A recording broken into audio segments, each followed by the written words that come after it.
Hello everyone, in this video, I'm going to teach to you how to convert units using CASIO 9 ES Plus or CASIO 570 ES Plus. For example, the height of the ladder is 12 meter. What is its height in feet? So by using this calculator, you can actually get the specific conversion of that given problem. So how to do it? First, encode your given on your calculator. Next is by clicking Shift and then conversion 8.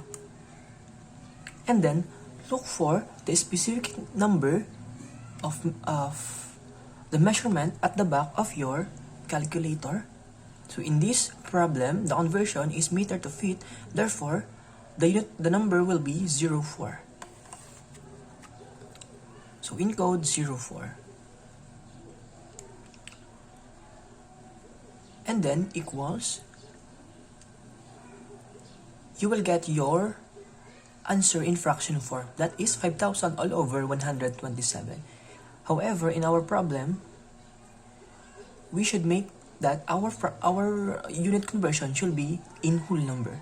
How to do it? Just click SD. And here we go, 39.37, or simply letter A is the correct answer, 39 feet.